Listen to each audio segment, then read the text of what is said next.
بسم اللہ الرحمن الرحیم۔ السلام علیکم ورحمۃ اللہ وبرکاتہ۔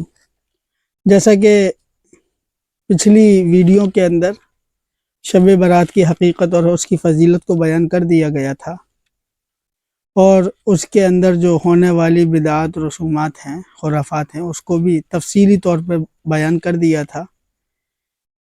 پھر ذہن میں یہ آیا کہ عوام کے لیے ایک آسان انداز میں، ایک آسان زبان میں ایک ایسا طریقہ، ایک ایسا زاویہ بتا دیا جائے جس سے وہ اپنی رات کو قیمتی بنا سکیں۔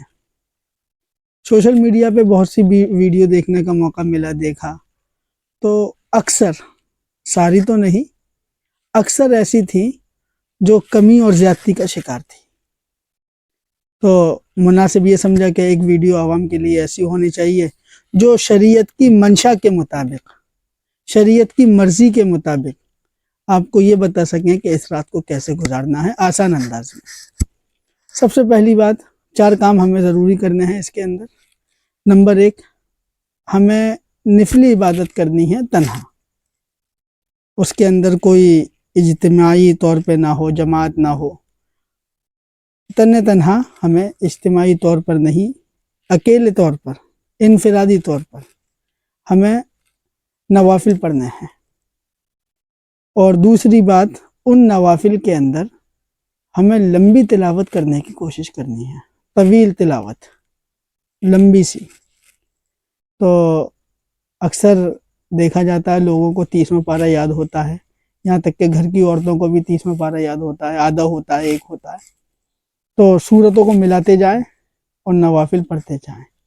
بہترین طریقہ نوافل کا، اولا طریقہ جو ہے وہ 2 رکعت کر کے پڑھنا ہے۔ آپ 4 کر کے بھی پڑھ سکتے ہیں، لیکن بہترین جو طریقہ ہے وہ 2 کر کے ہے۔ آپ کو 2 رکعت کر کے نوافل زیادہ سے زیادہ پڑھنے ہیں۔ اور دوسرا کام، آپ کو تلاوت کلام اللہ کرنی ہے، قرآن پاک کی تلاوت کرنی ہے۔ جب آپ تلاوت کرنا شروع کریں تو نوافل کو روک دیں۔ جب نوافل سے تھوڑی سی اکتاہٹ سی ہو جائے یا تھوڑی طبیعت میں نشاط پیدا نہ ہو، چستی پیدا نہ ہو، تو تلاوت کی طرف آ جائیں۔ اور اگر دونوں کام کرنے کے بعد ایسا لگے کچھ ٹہلنا چاہیے، گھومنا چاہیے، تو آپ وقت کو برباد نہ کریں۔ الوقت اسمن من الذھب، وقت سونے سے بھی زیادہ قیمتی ہے، اس کو برباد نہیں کرنا۔ اور خاص کر کے جو آنے والی رات ہے جس کے بارے میں بات چل رہی ہے، شب برات کے بارے میں، تو اس کے اندر تو وقت بہت ہی زیادہ قیمتی ہے۔ یہ جو مقولہ میں نے کہا الوقت اسمن من الذھب، یہ ہمیشہ کے لیے ہے، لیکن جو آنے والی رات ہے وہ بہت زیادہ خصوصیتوں کی حامل ہے، تو یہ اس کے لیے اس کا ایک لمحہ اس سے بھی زیادہ قیمتی ہے، سونے سے بھی زیادہ قیمتی ہے۔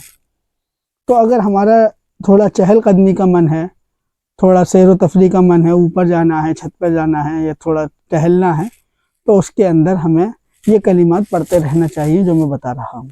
سبحان اللہ والحمد للہ ولا الہ الا اللہ واللہ اکبر ولا حول ولا قوة الا باللہ العلی العظیم۔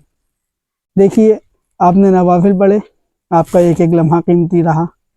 آپ کو تھوڑا ایسا لگے کہ آرام کرنا چاہیے، بیٹھ کے تک کلام اللہ پڑھا، تلاوت کری۔ اب آپ کو ایسا لگ رہا ہے تھوڑا ٹہلنا چاہیے، تو اس کے لیے بھی تھوڑا لیٹنا چاہیے، کمر سیدھی کر لینی چاہیے، تو لیٹے لیٹے، بیٹھے بیٹھے، ٹہلتے ٹہلتے سبحان اللہ والحمد للہ ولا الہ الا اللہ واللہ اکبر ولا حول ولا قوة الا باللہ العلی العظیم، اس کا ورد کرنا ہے۔ یہ 3 کام آپ کے لیے ہو گئے۔ چوتھا جو کام ہے وہ ہے دعا کرنا۔ دعا جو ہے وہ عبادت کا مغز کہلاتا ہے، بہت قیمتی چیز ہے دعا، ساری عبادت کا نچوڑ ہے۔ تو ہمیں دعا کرنی ہے، اور دعا کا طریقہ آپ کو معلوم ہے، جیسا کہ پچھلی ویڈیو میں بتایا تھا کہ اللہ تبارک و تعالی آسمان دنیا پر جلوہ افروز ہوتا ہے، اور منادی لگانے والے فرشتے ندا لگاتے رہتے ہیں کہ رزق طلب کر لو، مغفرت طلب کر لو، اپنی مشکلات حل کرا لو۔ تو آپ اللہ کے حضور حاضری دے دیں اور اس کے سامنے اپنے دست پھیلا کر کے دعا کریں۔ اللہ تبارک و تعالی آپ کی ساری پریشانیوں کو سن کر حل کریں گے انشاءاللہ۔ اور دعا کرنے کا سب سے بڑی بات یہ ہے سب سے بڑا طریقہ یہ ہے کہ آپ دعا کریں اور یہ نہ کہیں کہ اللہ تبارک و تعالیٰ اگر تو میرے لیے مناسب سمجھے تو دے دے. آپ تو بس مانگیں، وہ آپ کے لیے مناسب نہیں ہوگا تو اللہ تبارک و تعالیٰ اپنی حکمت سے اس کو آپ کے مناسب کر دیں گے. اور آپ وہاں جا کر کے دعا کریں، آپ اپنے لیے دعا کریں، محلے کے لیے دعا کریں، قوم کے لیے دعا کریں، ملت کے لیے دعا کریں، تمام مسلمانوں کے لیے دعا کریں، ملک کی امن و سلامتی کے لیے دعا کریں.